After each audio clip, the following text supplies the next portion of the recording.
On a September morning in 2011, 3 inspectors from the Council of Europe arrived at the gates of the Psychiatric Hospital of Attica, located on the outskirts of Athens. They were part of a routine inspection, standard procedure for monitoring human rights conditions in member states. Greece, struggling through a severe financial crisis, had requested the visit themselves. They wanted to show transparency, to demonstrate they were managing their institutions responsibly, despite the economic collapse. The inspectors had toured dozens of psychiatric facilities across Europe. They knew what to expect: budget cuts, staffing shortages, patients frustrated by reduced services. They were not prepared for what they found. The hospital director met them at the gate with a nervous smile. He apologized in advance for certain irregularities. He explained that the financial crisis had created challenges. He assured them that the staff were doing their best under difficult circumstances. The inspectors nodded politely and asked to begin the tour. The director hesitated. He suggested they start with the administrative officers, review the paperwork first, perhaps have coffee. The inspectors declined. They wanted to see the wards. The director's smile faded. He led them inside. The main building was a concrete structure from the 1970s, institutional, functional, unremarkable from the outside. The corridors were dimmed to save electricity. The walls showed years of neglect, paint peeling, water stains, cracks running along the ceiling. But these were cosmetic issues. The inspectors had seen worse. It was when they reached the first ward that the tone of the inspection changed. The door was locked. The director fumbled with a keyring, explaining that they kept the wards secured for safety. When the door opened, the smell hit them first. Not the institutional smell of disinfectant they were used to. Something else. Decay. Waste. Unwashed bodies. One inspector covered his nose, another stepped back. The director apologized again, more urgently this time. "We have had sanitation issues." The inspectors entered. The ward held 20 beds, arranged in 2 rows. Most were occupied, but it wasn't the number of patients that stopped the inspectors. It was how they were restrained. 3 patients were strapped to their beds, not with the soft restraints used in modern psychiatric care, but with leather belts tightened to the point that their wrists bore red marks. One man lay motionless, staring at the ceiling. He had been restrained so long that bed sores had formed on his back, visible through the thin hospital gown. Another patient, a woman in her 40s, was shaking, whimpering, her hands clenched into fists. When the inspectors approached, she flinched. A third patient was calling out, repeating the same word over and over. "Water, water, water." The director explained that they had to restrain patients who were difficult to manage, that the staff were understaffed, that they did their best. One of the inspectors asked how long the patients had been restrained. The director looked uncomfortable. "Some for several days." The inspector's expression hardened. "Take us to the isolation rooms." The isolation rooms were at the end of the corridor, behind another locked door. The director hesitated. He said there was nothing to see, that the rooms were rarely used. The inspectors insisted. When the door opened, they found 5 small rooms, each barely larger than a closet. No windows, no furniture, just bare concrete walls and a drain in the floor. 4 of the rooms were occupied. The first room held a man in his 30s, sitting in the corner, rocking back and forth. He was naked. There was no bed, no blanket, no toilet, just the drain. The director explained that this patient had been violent and had to be isolated for his own safety and the safety of others. The inspector asked how long he had been in there. The director didn't answer immediately. Finally, he said, 2 weeks. The inspector turned to face him. 2 weeks? In these conditions? The director looked at the floor.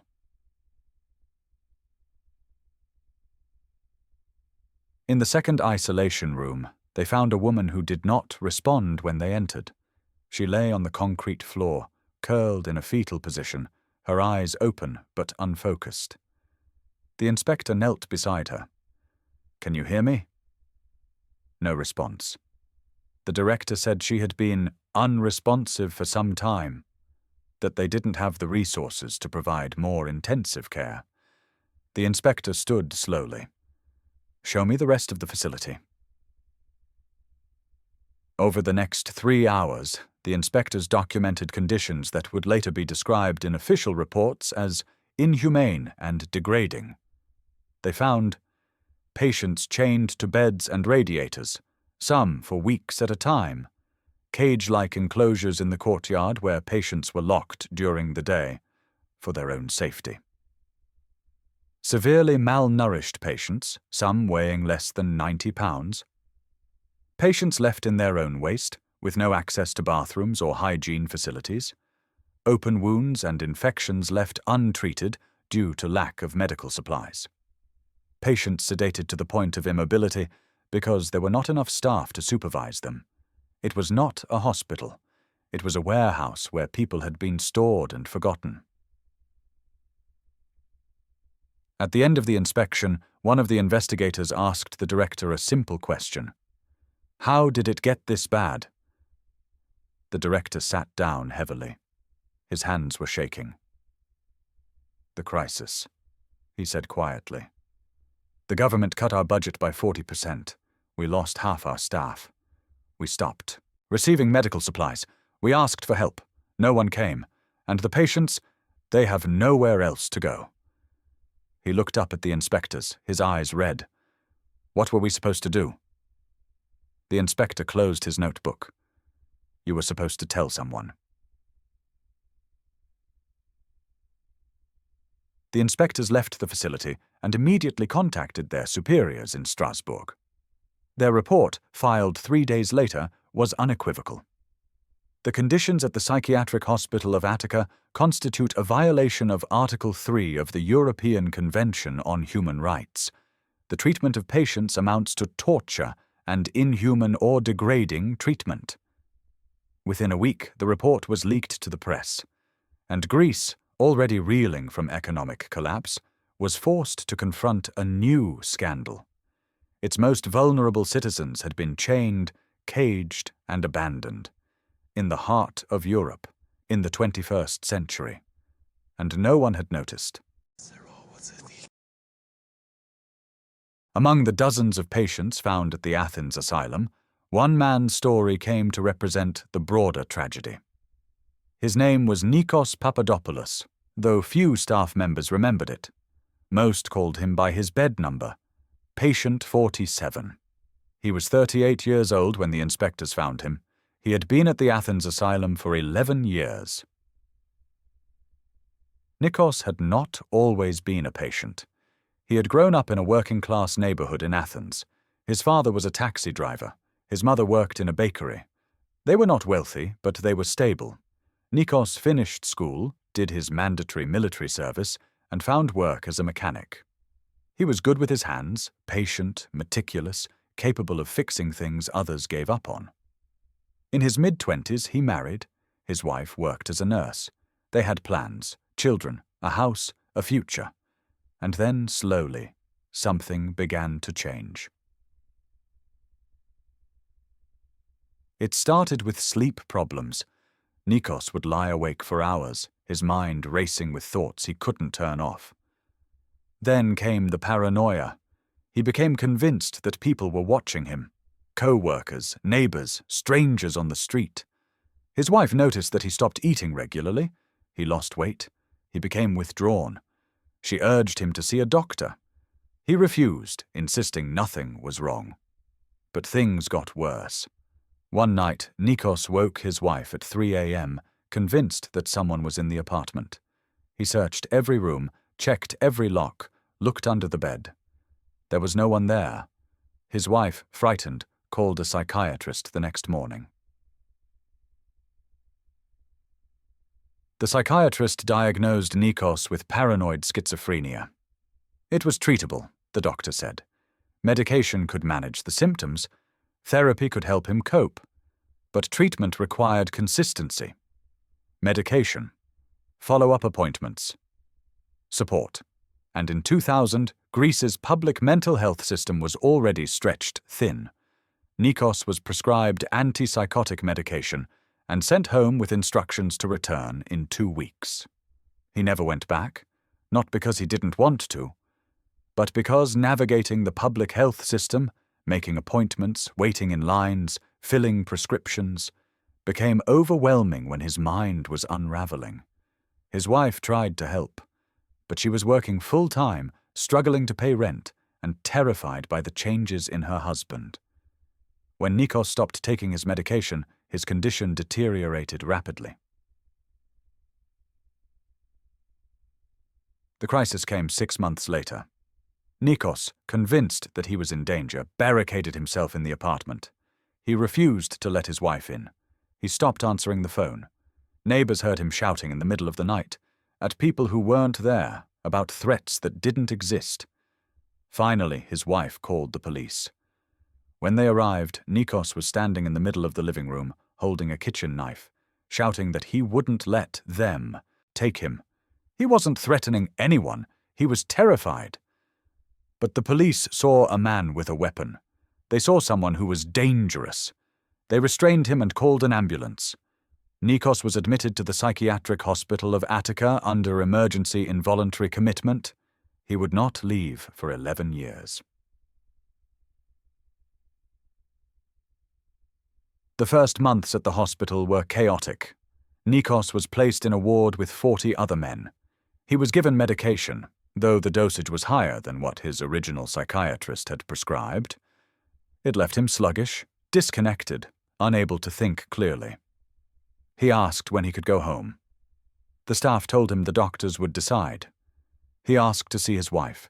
He was told she could visit during designated hours. She came once. The visit was brief, strained. She didn't know what to say. He didn't know how to explain what was happening to him. She left in tears. She did not come back. Within a year, Nikos's wife had filed for divorce. It was not cruelty. It was survival. She could not afford to maintain the apartment on her own. She could not afford the emotional toll of visiting a husband who no longer recognized her. And she had been told by hospital staff that Nikos would likely need long-term care, that his condition was chronic, that discharge was unlikely. So she made the painful decision to move on. She remarried a few years later, started a new life. And Nikos, inside the hospital, became one more patient with no family, no advocate, no one on the outside asking when he might be released. The hospital classified him as chronic and stable, which meant not actively dangerous, but not improving either. And in a system overwhelmed by more acute cases, chronic patients like Nikos were simply maintained, fed, housed, medicated, but not treated, not rehabilitated, not prepared for discharge, because discharge required resources the hospital didn't have.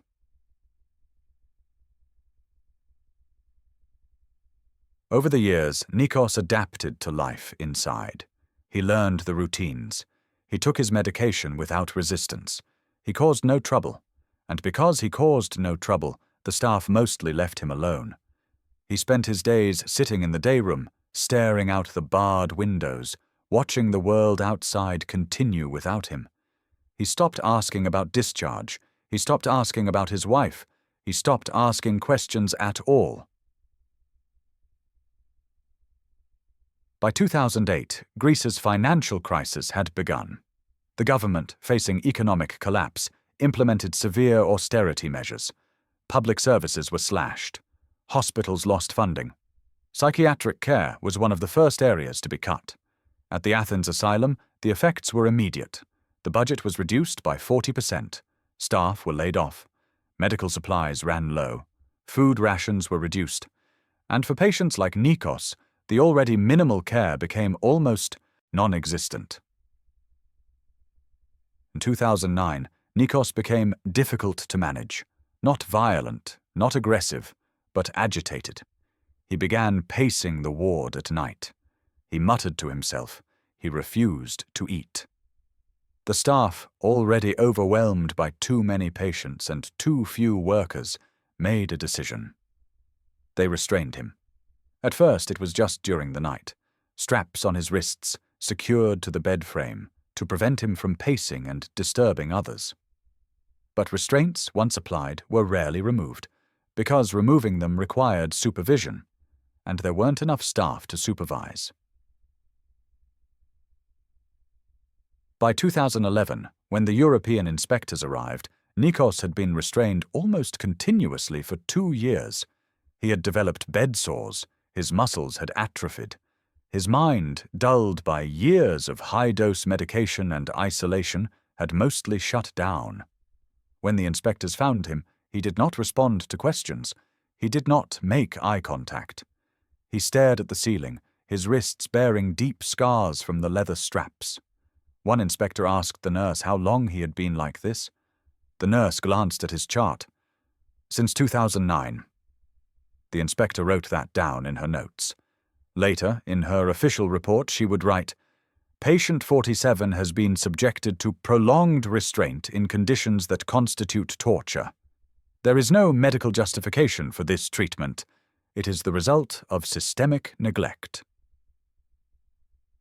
Nikos Papadopoulos had entered the hospital at 27 years old, a young man with a treatable illness and a future ahead of him.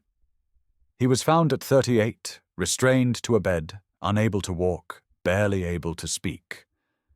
The system had not intended to break him, but it had broken him anyway, not through cruelty, through indifference.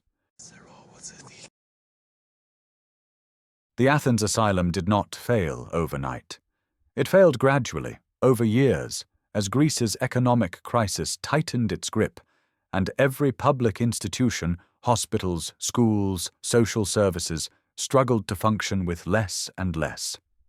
Understanding what happened to Nikos and the other patients requires understanding the collapse that made it possible. In 2009, Greece revealed that its national debt was far worse than previously reported. The government had been understating its deficit for years. The true numbers, when disclosed, shocked Europe. Greece was on the verge of bankruptcy. The European Union and the International Monetary Fund offered a bailout, but with strict conditions. Greece would have to implement severe austerity measures, cut public spending, reduce pensions, slash budgets across every sector. The cuts were deep and immediate, and psychiatric care, already underfunded and stigmatized, was among the first services to be reduced. In 2010, the budget for Greece's public psychiatric hospitals was cut by 40%. For the Athens asylum, this meant staff layoffs. The hospital went from 120 employees to 70. Nurses, doctors, orderlies, all let go. Medication shortages. The hospital could no longer afford to order sufficient antipsychotic and mood-stabilizing drugs. Patients were rationed. Reduced food budgets. Meals became smaller, less frequent, nutritionally inadequate. No maintenance. Broken plumbing, electrical issues, structural damage, all went unrepaired. No new admissions, but also no discharges. The hospital stopped accepting new patients, but could not discharge existing ones. There was nowhere for them to go. The result was predictable. The hospital, already strained, began to collapse. The staff who remained were overwhelmed. A single nurse might be responsible for 60 patients. A doctor might conduct rounds that consisted of walking through a ward and glancing at charts without stopping to speak to anyone. There was no time for therapy, no time for rehabilitation, no time for individual care. The only goal was survival. Keep the patients alive, keep them from hurting themselves or others, and get through the day. Restraints became the default solution, not because the staff were cruel, but because restraints required less time and fewer resources than supervision. If a patient was agitated, restrain them. If a patient refused medication, restrain them and administer it by injection. If a patient wandered at night, restrain them to the bed. It was efficient, and efficiency in a collapsing system became the only priority. The isolation rooms, those small windowless cells, were never intended for long-term use. They had been designed for brief periods, a few hours, maybe overnight, for patients in acute crisis who needed to be separated from the general population. But during the crisis, they became a permanent solution, because isolating a patient required no staff supervision. Lock the door. Check once or twice a day. Move on.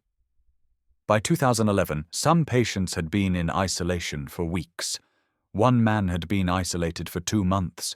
The conditions inside were medieval. No bed, no toilet, no light except what came through a small slot in the door.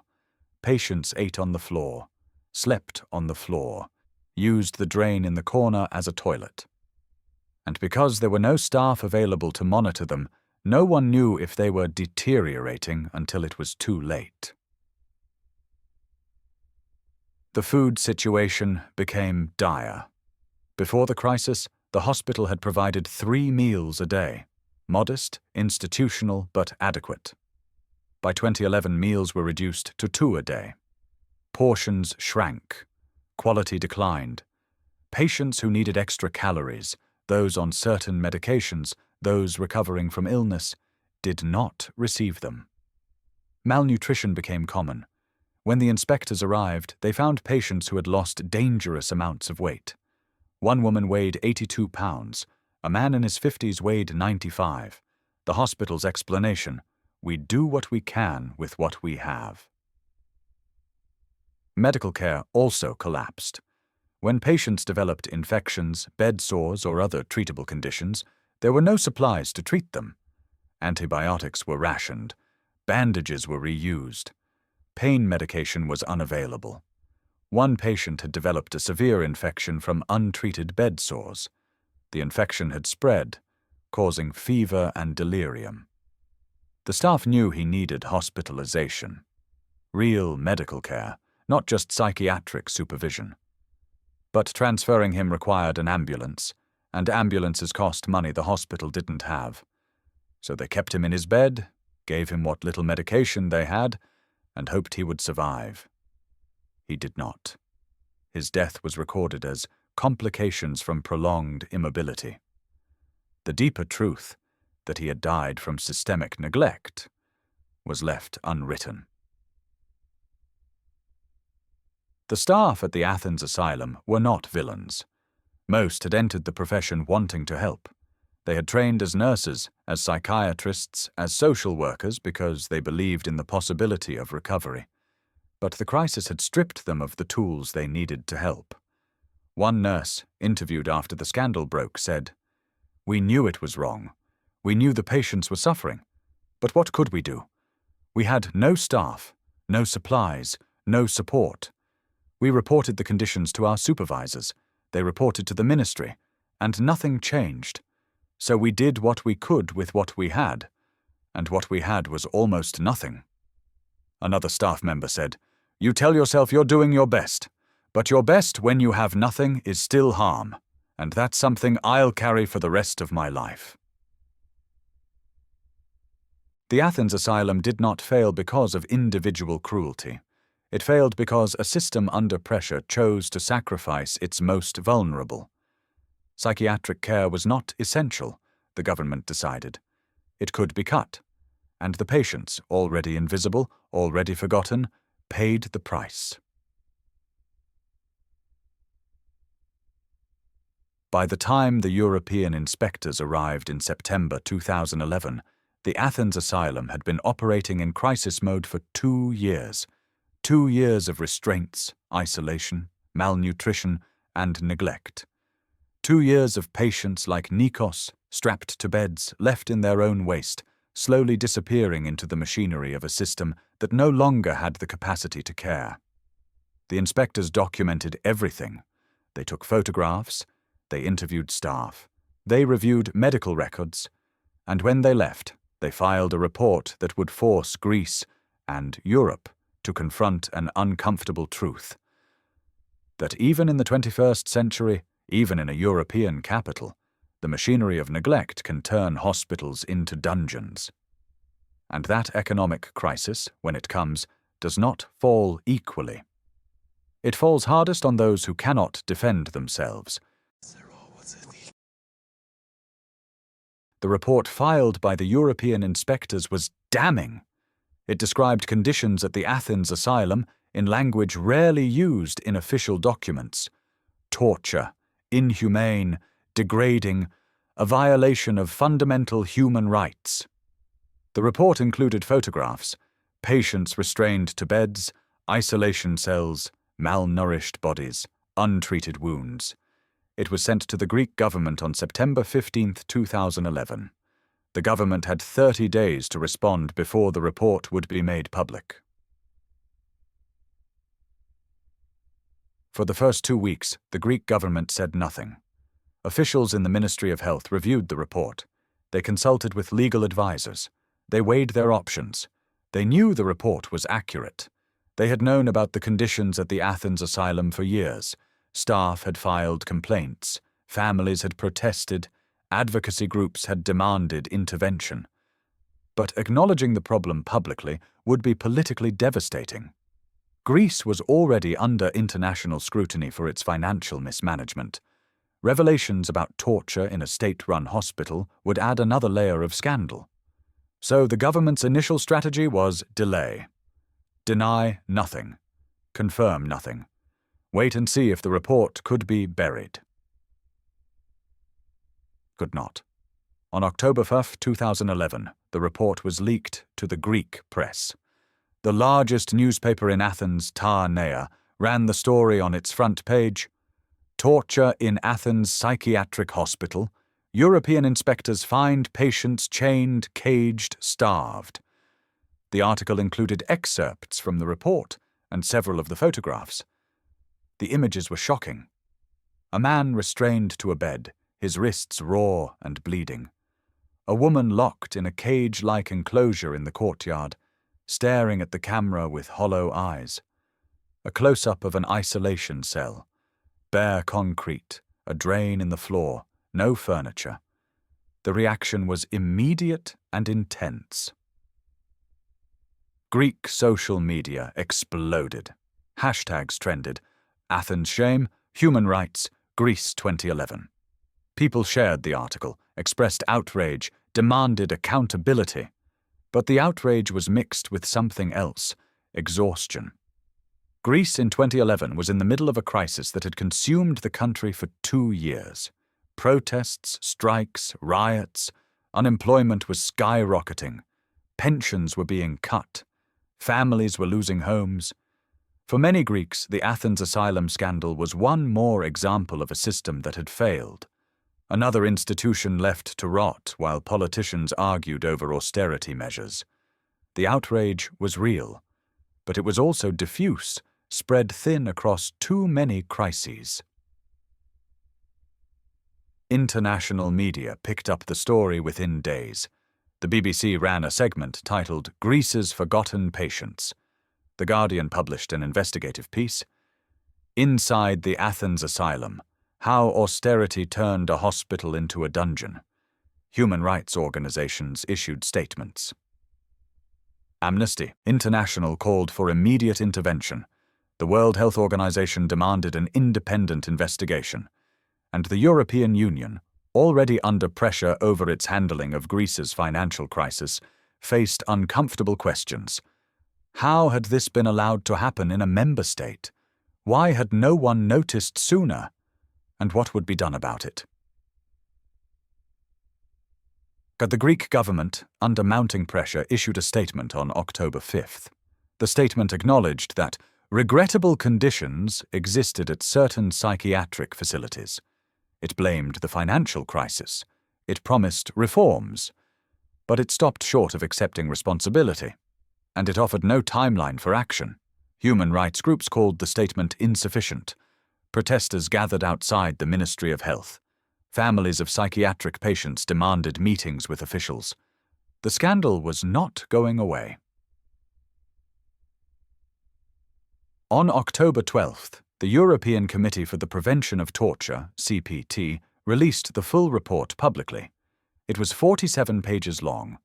It documented not just the Athens asylum, but conditions across Greece's psychiatric system. The findings were consistent: overcrowding, understaffing, inadequate medical care, widespread use of restraints, and isolation. The Athens asylum was the worst. But it was not unique. The system was failing everywhere. One section of the report focused on a specific patient, though he was not named. The description matched Nikos Papadopoulos. Patient 47, male, age 38, admitted 2000. Diagnosis: paranoid schizophrenia, restrained continuously since 2009, severe muscle atrophy, bed sores, malnutrition. Patient is non-responsive and requires immediate medical intervention. The committee considers this treatment to constitute torture under Article 3 of the European Convention on Human Rights. When Nikos's former wife read the report, she recognized the details. She had not thought about him in years. She had moved on, remarried, tried to forget. But seeing the description, the age, the diagnosis, the timeline, she knew it was him. She contacted a lawyer. On October 20th, a group of families filed a lawsuit against the Greek government. The lawsuit alleged violation of human rights, negligence resulting in harm, failure to provide adequate care, torture, and inhumane treatment. They demanded immediate closure of the Athens asylum, transfer of patients to appropriate facilities, financial compensation for victims, criminal investigation into officials responsible. The case would take years to resolve. But the lawsuit added legal pressure to the political and media pressure already mounting. The Greek government could no longer ignore the scandal. On November 1, 2011, the Minister of Health announced that the Athens asylum would be closed. Not immediately, but within 6 months. Patients would be transferred to other facilities or community-based care. The building would be shut down. Reforms would be implemented across the psychiatric system. It was a victory, of sorts. But for the patients still inside the asylum, waiting for transfer, 6 months felt like an eternity. And for Nikos, strapped to a bed for 2 years, barely conscious, the announcement meant nothing. Because by then, he no longer understood where he was or what was happening to him. The exposure of the Athens asylum did not just reveal one institution's failure. It revealed a broader truth about austerity, about priorities, about who society chooses to protect when resources are scarce. Because the crisis did not create the conditions at the Athens asylum, it exposed them. The neglect, the restraints, the isolation, these had existed before the crisis, hidden behind bureaucracy and stigma. The crisis simply made them visible, and once visible, they could no longer be ignored. The closure of the Athens asylum did not happen in 6 months. It took 11. And when it finally closed, in October 2012, it was not a victory. It was simply the end of one chapter of failure, and the beginning of another. Between November 2011 and October 2012, the Greek government worked to transfer patients out of the Athens asylum. On paper, the plan was straightforward. Patients would be evaluated. Those who could live independently or with minimal support would be placed in community programs. Those who needed long-term care would be transferred to other psychiatric hospitals. No one would be left behind. In practice, it was far more complicated. The first challenge was evaluation. Many patients had been institutionalized for so long They had no records outside the asylum, no family to contact, no history beyond admission forms filled out years earlier. Some, like Nikos, had deteriorated to the point where meaningful evaluation was impossible. They could not communicate. They could not express preferences. They existed, but they did not engage. Doctors were left to make decisions based on medical records that were incomplete, contradictory, or missing entirely. Where should a patient go if no one knew where they had come from, if no one claimed them, if they had no capacity to advocate for themselves? The default answer, in many cases, was another institution. The second challenge was capacity. Greece's other psychiatric hospitals were already overcrowded. Community-based programs, group homes, assisted living facilities, outpatient clinics were underfunded and had waiting lists. There was nowhere to send most of the patients. So the government made a decision. They would transfer patients to any available facility, regardless of whether it was appropriate for their needs. Some patients with severe schizophrenia were sent to nursing homes designed for elderly people with dementia. Others with mild conditions were sent to maximum security psychiatric units alongside violent offenders. The goal was not to provide better care. The goal was to empty the building. By July 2012, the Athens asylum's population had dropped from 400 to 150. The patients who remained were the most difficult to place, those with severe disabilities, those with no families, those who were too sick to transfer safely. Among them was Nikos. In August 2012, a team of doctors evaluated Nikos for transfer. Their report noted severe muscle atrophy from prolonged restraint, chronic bed sores, some infected, malnutrition, cognitive impairment, unclear if from illness or prolonged sedation. Patient is non-ambulatory and requires 24-hour medical supervision. They recommended transfer to a long-term care facility with nursing staff.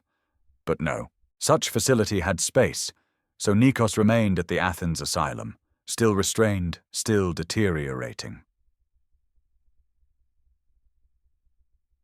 On October 10, 2012, the final patients were transferred. Nikos was among them. He was moved by ambulance to a facility 50 kilometers outside Athens, a converted sanatorium that had been repurposed to house psychiatric patients displaced by the closure. The facility was not equipped for his level of need. It had no physical therapy, no specialized nursing, no rehabilitation services. But it had a bed, and that was enough. The Athens asylum officially closed on October 15, 2012. The building was locked. The staff were reassigned or let go. The gates were chained shut. There was no ceremony, no official statement, just a notice posted on the front gate. This facility is closed by order of the Ministry of Health. The media covered the closure briefly. A few articles, a mention on the evening news. But by then, Greece's economic crisis had deepened. Unemployment had reached 27%. Protests were constant. The Athens asylum was old news. The story faded. For the patients who had been transferred, the closure did not bring relief. Some adapted to their new facilities. A few even improved, receiving better care than they had at the asylum. But many simply moved from one inadequate institution to another. The conditions were different. The problems remained the same. Understaffing, underfunding, neglect. One advocacy group, tracking the transferred patients, found that within a year, 12 had died, causes ranging from infection to suicide. 47 had been transferred again, sometimes multiple times. 23 were in facilities worse than the Athens asylum. Only 8 had been successfully placed in community-based care. The closure had redistributed the problem. It had not solved it. Nikos spent 6 months at the new facility. His condition did not improve. The restraints remained. The infections worsened. His weight continued to drop. In April 2013, he developed pneumonia. The facility did not have the resources to treat it. They called an ambulance to transfer him to a general hospital. The ambulance never came. Budget cuts had reduced emergency services. Non-critical cases were deprioritized. Nikos died 3 days later, in his bed, with no family present. He was 40 years old. The death certificate listed the cause as pneumonia. It did not mention the bed sores, the malnutrition, the 2 years of restraint. It did not mention that Nikos had entered the psychiatric system at 27 with a treatable illness and had died at 40 from systemic neglect. He was buried in an unmarked grave in a public cemetery. No one attended the funeral. The closure of the Athens asylum was framed, at the time, as accountability. Officials said it proved the system could reform, that Greece, despite the crisis, would not tolerate inhumane treatment. But the closure was not accountability. Accountability would have required prosecuting officials who allowed the conditions to persist, compensating victims and families, ensuring transferred patients received appropriate care, reforming the broader psychiatric system to prevent future abuse. None of that happened. The asylum closed, the scandal faded, and the systemic failures that had enabled it continued unchanged. The building itself sat empty for years. In 2015, during the refugee crisis, there was a proposal to convert it into emergency housing for asylum seekers. The proposal was rejected. The building, officials said, was structurally unsound and unsuitable for habitation. The irony was not lost on those who had been inside. The building had been unsuitable for habitation for years. But that had not stopped the government from housing psychiatric patients there. As of 2023, the building still stands, empty, decaying, a monument to a scandal that Greece would prefer to forget. After the Athens asylum closed, the story should have continued. There should have been trials, investigations, a national reckoning with how the system had failed so completely. But that reckoning never came, because Greece, overwhelmed by economic collapse, chose to move on. And the patients, the ones who had suffered, the ones who had died, were forgotten again. The lawsuit filed by families in October 2011 dragged through the courts for 3 years. The families demanded accountability. They wanted criminal charges. They wanted compensation. They wanted someone to acknowledge that what had happened to their loved ones was not an unfortunate consequence of economic crisis. It was a violation. But the Greek legal system, like every other institution, was overwhelmed. Court dates were postponed. Evidence was reviewed slowly. Lawyers argued over jurisdiction, over liability, over whether individual officials could be held responsible for systemic failures. The hospital director who had led the inspectors through the wards in 2011 was called to testify. He sat in the witness box, his hands folded, his voice quiet. "We reported the conditions to the ministry every month," he said. "We documented everything, the lack of staff, the lack of supplies, the deteriorating conditions. We begged for help." The prosecutor asked why he hadn't closed the facility himself if conditions were so dire. The director looked up. "Close it? And send 400 patients where? There was nowhere else. The other hospitals were full. Community programs had waiting lists. These patients had no families, no homes. If we closed, they would be on the streets. At least here they had shelter, food, some care." He paused. Was it enough? No. Was it acceptable? No. But it was all we had. A nurse who had worked at the asylum for 15 years also testified. She described the impossible choices. "You have 60 patients, and you're the only nurse on the ward. One patient is having a seizure, another is trying to hurt himself, a third is refusing medication and becoming violent. What do you do?" She looked at the courtroom. You restrain the violent one because that's fastest. You sedate the suicidal one because you can't watch him every second, and you hope the one having the seizure survives until you can get to him." She wiped her eyes. Every shift was triage. Save who you can, contain the rest, and carry the guilt forever. The family's lawyer argued that individual circumstances didn't excuse systemic torture, that staff could have resigned, that the director could have gone to the media, that someone, somewhere, should have done more. But the defense presented evidence that some had tried. In 2009, a social worker at the asylum had written to the Ministry of Health, "Conditions have become untenable. Patients are being restrained for days. We have insufficient food. Medical supplies are gone. I'm requesting immediate intervention before someone dies." The letter was acknowledged, filed, never acted upon.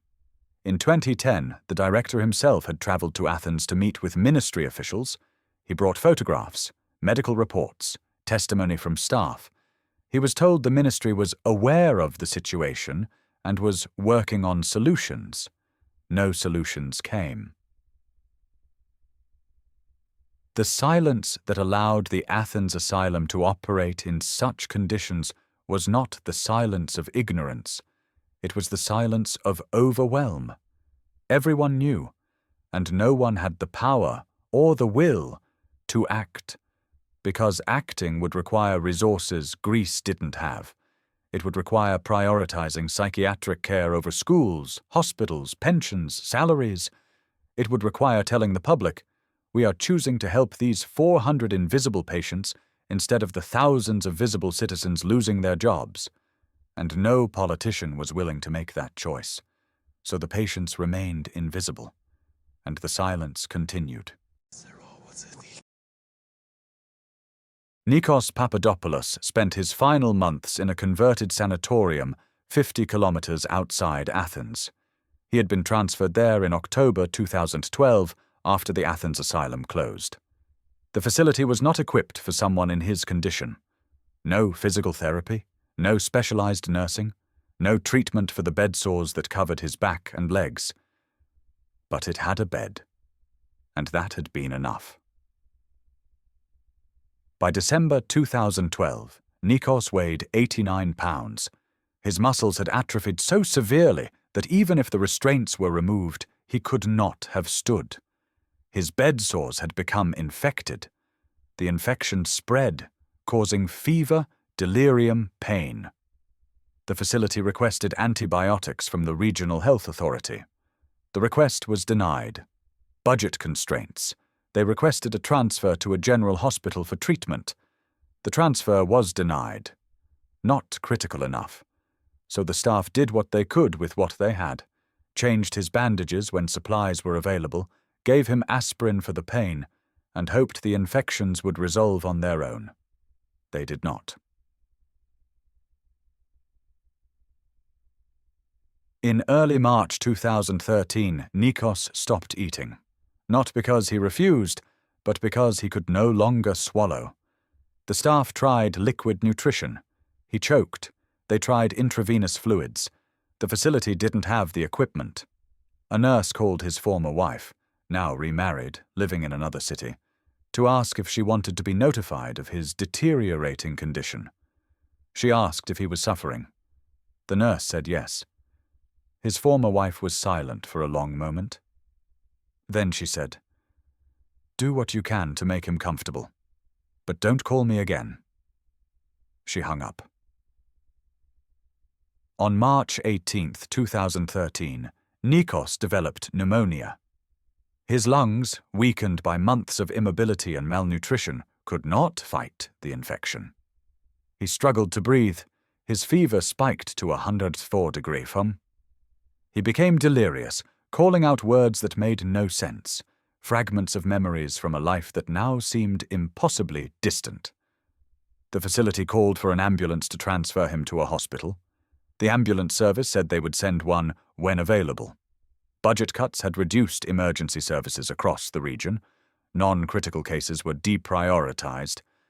And Nikos, a psychiatric patient with no family, no advocate, no voice, was not considered critical. The ambulance never came.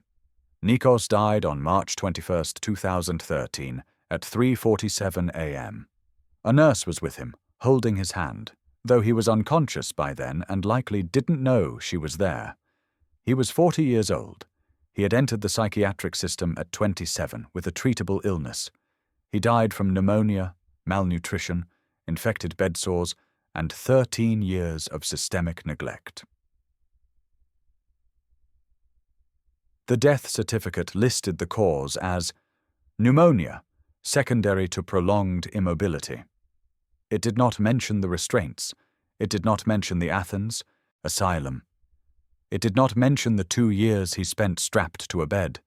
It did not mention that Nikos had once been a mechanic who was good with his hands, that he had been married, that he had dreamed of children and a house and a future. The certificate reduced his death to a medical event, a body that had failed. But Nikos had not failed. The system had failed him. He was buried in an unmarked grave in a public cemetery reserved for indigent burials. No funeral, no service, no family. Just a numbered plot in a section of the cemetery where other forgotten patients had been laid to rest. The cemetery kept a ledger with his name, but on the grave itself, nothing. Just dirt and grass and silence. Nikos was not the only patient who died after the Athens asylum closed. Within 4 years, 67 of the 400 transferred patients were dead. Some from infections, some from suicide, some from complications of long-term institutionalization that their new facilities were not equipped to treat. And some, like Nikos, from a combination of all three. Bodies broken by years of neglect, finally giving out in institutions that had neither the resources nor the will to save them. Each death was recorded as a medical event, but each was, in truth, a failure of accountability. When news of patient deaths began to emerge in 2013, the Greek media briefly returned to the Athens asylum story. Tanea published a follow-up article in June 2013. Where did they go? Former Athens asylum patients dying in new facilities. The article documented 12 deaths, including Nikos's, and raised questions about whether the closure had simply moved patients from one form of neglect to another. But by then, Greece was in the midst of its 4th year of economic crisis. Unemployment had reached 27%, suicide rates had spiked. Homelessness was epidemic. The story of psychiatric patients dying in understaffed facilities, tragic as it was, competed with thousands of other tragedies. It gained little traction. The families who had filed the lawsuit renewed their demands for accountability. They pointed to the deaths as evidence that the government's response had been inadequate, that closing the asylum without ensuring proper care for transferred patients constituted continued negligence. The government's response was a statement expressing regret for any loss of life and reiterating that the financial crisis created extraordinary challenges. No new investigations were launched, no new reforms were announced, the statement was filed, and the matter was considered closed. In August 2013, Nikos's former wife learned of his death, not from the facility, not from the government, but from a news article that mentioned him by name as one of the patients who had died after transfer. She read the article sitting at her kitchen table in her new home, her second husband at work, her new life continuing around her. And for the first time in years, she allowed herself to grieve. Not for the man Nikos had become, the patient she could barely recognize, but for the man he had been, the mechanic with steady hands, the husband who had wanted children, the person who had been stolen by illness and then abandoned by every system meant to help him. She did not attend his grave, she did not know where it was, but she lit a candle at her church and said a prayer. It was all she could offer. In 2014, 3 years after the scandal broke, the lawsuit filed by families of Athens asylum patients reached a verdict. The court found the Greek government guilty of negligence. The conditions at the asylum were ruled violations of Article 3 of the European Convention on Human Rights, the prohibition against torture and inhuman or degrading treatment. It was a legal victory, but it was also hollow. The court's ruling came with caveats. No individual officials would face criminal charges. The judge ruled that while the conditions were unacceptable, they had resulted from systemic failures during extraordinary economic circumstances, rather than intentional cruelty or individual malfeasance. The hospital director, the ministry officials, the doctors and nurses, all were found to have acted within the constraints of an impossible situation. The system was guilty, but no person was. The families were awarded compensation, $5,000 per victim, for years of restraints, isolation, starvation, and, in many cases, death. $5,000. Many families refused the payment. One father, whose son had died of an infection 2 months after transfer, stood outside the courthouse and tore up the compensation check. "My son was worth more than this," he said to the assembled reporters. "He was a person, he had a name, and your government treated him like garbage." He scattered the pieces of the check on the courthouse steps and walked away. Other families took the money, not because they thought it was adequate, but because they were struggling too. The crisis had devastated everyone. Jobs were gone. Savings were depleted. The $5,000, insulting as it was, could pay rent for a few months, could cover debts, could provide some small buffer against the collapse that continued around them. They took the money and carried the bitterness. The European Committee for the Prevention of Torture conducted follow-up inspections in Greece in 2013, 2015, and 2017. Their reports showed modest improvements: reduced use of long-term restraints, better documentation of patient treatment, increased oversight of psychiatric facilities.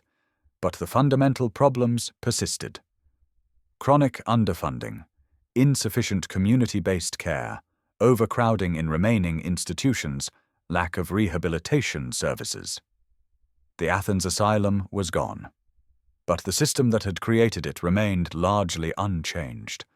In their 2017 report, the CPT noted, "While Greece has made efforts to improve conditions, the underlying issues that led to the Athens asylum scandal have not been adequately addressed. Without significant investment in community mental health services, we remain concerned that similar situations could occur elsewhere." The warning was clear, but investment requires money, and Greece, still recovering from crisis, had none to spare. In 2016, a Greek prosecutor briefly considered reopening the case to pursue criminal charges against specific individuals. The prosecutor reviewed the evidence, the inspection reports, the photographs, the medical records, the testimony from staff. The evidence of neglect was overwhelming, but the prosecutor faced a legal problem. Who exactly should be charged? The hospital director who had begged for resources, the nurses who had worked impossible shifts, the ministry officials who had filed reports upward that were ignored? Or should the charges go higher, to cabinet ministers who had made budget decisions, to European officials who had imposed austerity measures? The chain of responsibility was so diffuse that prosecuting any individual seemed arbitrary. In the end, the prosecutor declined to bring charges. The decision was announced in a brief statement. While the conditions at the Athens asylum were unacceptable, criminal prosecution would not serve justice given the systemic nature of the failures involved. And with that, the legal chapter closed. As of 2024, the building that housed the Psychiatric Hospital of Attica still stands. It sits empty on the outskirts of Athens, windows broken, walls covered in graffiti, surrounded by a rusted chain-link fence. In 2015, during the refugee crisis, there was a proposal to convert it into emergency housing. The proposal was rejected after inspectors deemed the building structurally unsound and unsuitable for habitation. The irony was noted by some. The building had been unsuitable for habitation when it housed psychiatric patients. But only after they were gone did it become officially uninhabitable. The building remains a monument, though not an official one, to what happened there. Occasionally, advocacy groups organize visits. They stand outside the gates and read the names of patients who died. They place flowers on the fence. But most days the building is ignored. People drive past without noticing. The neighborhood around it has continued to develop. New apartments, a shopping center, life moving forward. The asylum is history. And history, in a country still struggling with present crises, is easy to forget. In 2018, a victims' advocacy group funded a small memorial near the site. It's a simple stone plaque embedded in the sidewalk. In memory of those who suffered at the Psychiatric Hospital of Attica, 2012, may they not be forgotten. Below the inscription, no names are listed, because many of the victims' identities were lost, misplaced in transfers, buried in unmarked graves, or simply never properly recorded. The memorial honors the anonymous. Most people walking past don't know what it commemorates, and those who do rarely stop.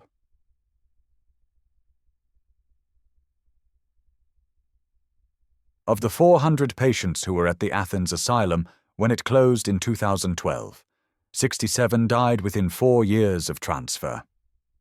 89 remain unaccounted for, lost in the system, transferred multiple times, or dead with records never updated. 112 were placed in institutions with conditions only marginally better. 43 ended up in nursing homes, homeless shelters, or prisons. 89 were successfully transitioned to community care or reunited with families. The success rate, if it can be called that, was 22%. For the rest, the closure changed the location of their suffering. It did not end it. In 2019, a Greek investigative journalist named Maria Antoniadou spent 8 months tracking down former patients. She visited facilities, reviewed records, interviewed staff and families. Her resulting article, Where Are They Now?, documented the fates of those who had survived. One man, transferred to a nursing home, told her, "At least in the asylum, we were with people who understood. Here, I'm just the crazy one in the corner." A woman who had been successfully placed in a group home said, "I waited 11 years to leave that place. When I finally did, I didn't know how to live anymore. I still don't." Maria's investigation also took her to the cemetery where Athens asylum patients were buried. She found 34 numbered graves in the indigent section. 34 people who had lived, suffered, and died in an institution that had promised care. Their names existed in a cemetery ledger, but on the graves, nothing, just numbers and grass and silence. The Athens asylum scandal should have been a catalyst for reform. It should have forced Greece and Europe to confront how mental illness is treated, how resources are allocated, how the vulnerable are protected when systems collapse.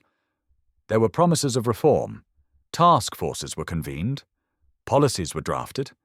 But implementation required funding.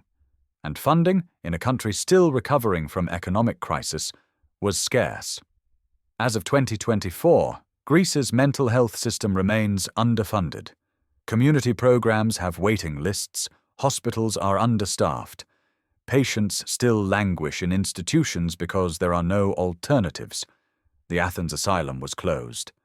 But the problem it represented, the systemic neglect of mental health care, continues. The story of the Athens asylum is not unique. Similar scandals have emerged across Europe and beyond.